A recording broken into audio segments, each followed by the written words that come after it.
अंग्रेजों की तरफ से कैप्टन रॉड्रिक ब्रिग्स पहला शख्स था जिसने रानी लक्ष्मीबाई को अपनी आंखों से लड़ाई के मैदान में लड़ते हुए देखा था। रानी लक्ष्मीबाई ने घोड़े की रस्सी अपने दांतों से दबाई हुई थी। वो दोनों हाथों से तलवार चला रही थी और एक साथ दोनों तरफ वार कर रही थी। उनसे पहले एक और अंग्रेज जॉन लैंग को रानी लक्ष्मीबाई को नजदीक से देखने का मौका मिला था, लेकिन लड़ाई के मैदान में नहीं, उनकी हवेली में। जब दामोदर के गोद लिए जाने को अंग्रेजों ने अवैध घोषित कर दिया तो रानी लक्ष्मीबाई को झांसी का अपना महल छोड़ना पड़ा था। उन्होंने एक 3 मंजिल की साधारण सी हवेली, रानी महल, में शरण ली थी। रानी ने वकील जॉन लैंग की सेवाएं ली जिसने हाल ही में ब्रिटिश सरकार के खिलाफ एक केस जीता था। लैंग का जन्म ऑस्ट्रेलिया में हुआ था और वो मेरठ में एक अखबार, मुफुसलाइट, निकाला करते थे। रानी से मुलाकात के बारे में लैंग ने लिखा, रानी लक्ष्मीबाई शामियाने के एक कोने में एक पर्दे के पीछे बैठी हुई थी। तभी अचानक रानी के दत्तक पुत्र दामोदर ने वो पर्दा हटा दिया। रानी मध्यम कद की तगड़ी महिला थी। अपनी युवावस्था में उनका चेहरा बहुत सुंदर रहा होगा, लेकिन अब भी उनके चेहरे का आकर्षण कम नहीं था। उनकी आंखें बहुत सुंदर थीं और नाक भी काफी नाजुक थी। उनका रंग बहुत गोरा नहीं था। उन्होंने एक भी जेवर नहीं पहन रखा था, सिवाय सोने की बालियों के। उन्होंने सफेद मलमल की साड़ी पहन रखी थी, जिसमें उनके शरीर का रेखांकन साफ दिखाई दे रहा था। उद्धरण चिन्ह। लड़ाई के मैदान में जब कैप्टन रॉड्रिक ब्रिग्स ने तय किया कि वो खुद आगे जाकर रानी पर वार करने की कोशिश करेंगे, लेकिन जब वो ऐसा करना चाहते थे, रानी के घुड़सवार उन्हें घेर कर उन पर हमला कर देते थे। उनकी पूरी कोशिश थी कि वो उनका ध्यान भंग कर दें। कुछ लोगों को घायल करने और मारने के बाद रॉड्रिक ने अपने घोड़े को एड़ लगाए और रानी की तरफ बढ़ चले थे। उसी समय अचानक रॉड्रिक के पीछे से जनरल रोज की अत्यंत निपुण ऊंट की टुकड़ी ने एंट्री ली। इस टुकड़ी को रोज ने रिजर्व में रख रखा था। इसका इस्तेमाल वो जवाबी हमला करने के लिए करने वाले थे। इस टुकड़ी के अचानक लड़ाई में कूदने से ब्रिटिश खेमे में फिर से जान आ गई। रानी इसे फौरन भाप गई। उस लड़ाई में भाग ले रहे जॉन हेनरी सिल्वेस्टर ने अपनी किताब recollections of the campaign in Malwa and central India में लिखा, अचानक रानी जोर से चिल्लाई, मेरे पीछे आओ। 15 घुड़सवारों का एक जत्था उनके पीछे हो लिया।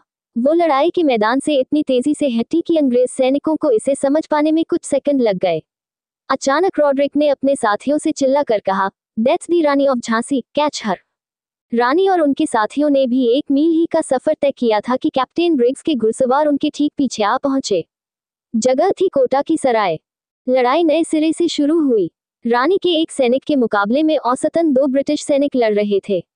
अचानक रानी के सीने में संगीन लगी। वो तेजी से मुड़ी और अपने ऊपर हमला करने वाले पर पूरी ताकत से तलवार लेकर टूट पड़ी। रानी को लगी चोट बहुत गहरी नहीं थी, लेकिन उसमें बहुत तेजी से खून निकल रहा था। अचानक घोड़े पर दौड़ते दौड़ते उनके सामने एक छोटा सा पानी का झरना आ गया। उन्होंने सोचा वो घोड़े की एक छलांग लगाएंगी और घोड़ा झरने के पार हो जाएगा। तब उनको कोई भी नहीं पकड़ सकेगा। उन्होंने घोड़े में एड़ लगाए, लेकिन वो घोड़ा छलांग लगाने के बजाय इतनी तेजी से रुका कि वो करीब करीब उसकी गर्दन के ऊपर लटक गई। उन्होंने फिर एड़ लगाए, लेकिन घोड़े ने 1 इंच भी आगे बढ़ने से इनकार कर दिया। तभी उन्हें लगा कि उनकी कमर में बाईं तरफ किसी ने बहुत तेजी से वार हुआ है। उनको राइफल की एक गोली लगी थी। रानी के बाएं हाथ की तलवार छूटकर जमीन पर गिर गई। उन्होंने उस हाथ से अपनी कमर से निकलने वाले खून को दबाकर रोकने की कोशिश की। एंटोनिया फ्रेजर अपनी पुस्तक द वॉरियर क्वीन में लिखती हैं, तब तक एक अंग्रेज रानी के घोड़े की बगल में पहुंच चुका था। उसने रानी पर वार करने के लिए अपनी तलवार ऊपर उठाई। रानी ने भी उसका वार रोकने के लिए दाहिने हाथ में पकड़ी अपनी तलवार ऊपर की। उस अंग्रेज की तलवार उनके सिर पर इतनी तेजी से लगी कि उनका माथा फट गया और वो उसमें निकलने वाले खून से लगभग अंधी हो गई। तब भी रानी ने अपनी पूरी ताकत लगाकर उस अंग्रेज सैनिक पर जवाबी वार किया, लेकिन वो सिर्फ उसके कंधे को ही घायल कर पाए। रानी घोड़े से नीचे गिर गई।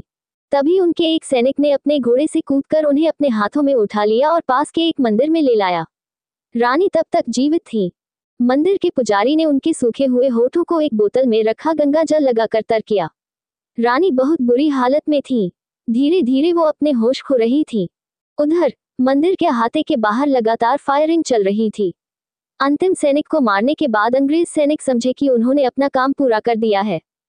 तभी रॉड्रिक ने जोर से चिल्लाकर कहा, वो लोग मंदिर के अंदर गए हैं, उन पर हमला करो, रानी अभी भी जिंदा है। उधर पुजारियों ने रानी के लिए अंतिम प्रार्थना करनी शुरू कर दी थी। रानी की एक आंख अंग्रेज सैनिक की कटार से लगी चोट के कारण बंद थी। उन्होंने बहुत मुश्किल से अपनी दूसरी आंख खोली। उन्हें सब कुछ धुंधला दिखाई दे रहा था और उनके मुंह से रुक रुक कर शब्द निकल रहे थे। दामोदर, मैं उसे तुम्हारी देखरेख में छोड़ती हूँ। उसे छावनी ले जाओ, दौड़ो उसे ले जाओ। बहुत मुश्किल से उन्होंने अपने गले से मोतियों का हार निकालने की कोशिश की, लेकिन वो ऐसा नहीं कर पाए और फिर बेहोश हो गईं। मंदिर के पुजारी ने उनके गले से हार उतार कर उनके एक अंगरक्षक के हाथ में रख दिया। इसे रखो, दामोदर के लिए। रानी की सांसें तेजी से चलने लगी थीं। उनकी चोट से खून निकलकर उनके फेफड़ों में घुस रहा था। धीरे धीरे वो डूबने लगी थीं। अचानक जैसे उनमें फिर से जान आ गई। वो बोली, अंग्रेजों को मेरा शरीर नहीं मिलना चाहिए। ये कहते ही उनका सिर एक और लुढ़क गया। उनकी सांसों में एक और झटका आया और फिर सब कुछ शांत हो गया। झांसी की रानी लक्ष्मीबाई ने अपने प्राण त्याग दिए थे। वहां मौजूद रानी के अंगरक्षकों ने आनन फानन में कुछ लकड़ियां जमा की और उन पर रानी के पार्थिव शरीर को रख आग लगा दी थी। उनके चारों तरफ राइफलों की गोलियों की आवाज बढ़ती चली जा रही थी। मंदिर की दीवार के बाहर अब तक सैकड़ों ब्रिटिश सैनिक पहुंच गए थे।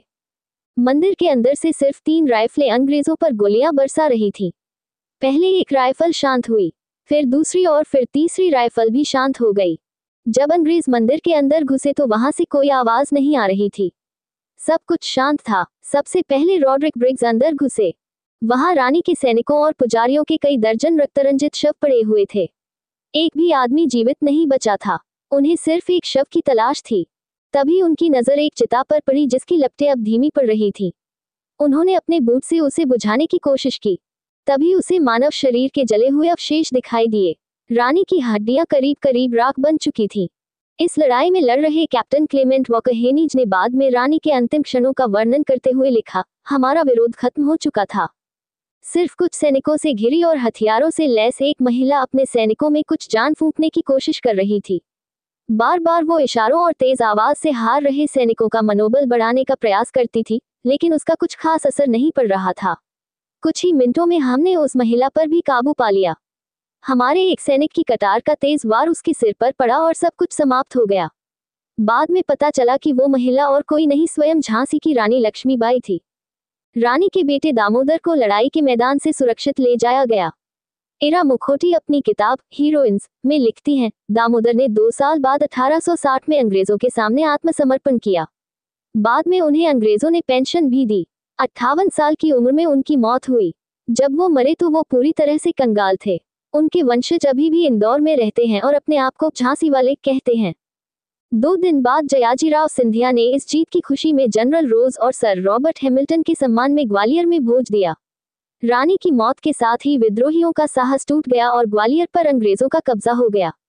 नाना साहब वहां से बच निकले थे, लेकिन तात्या टोपे के साथ उनके खास मित्र नवाड़ के राजा ने गद्दारी की और तात्या टोपे पकड़े गए। के पास शिवाली ले जाकर एक पेड़ से फांसी पर लटका दिया गया।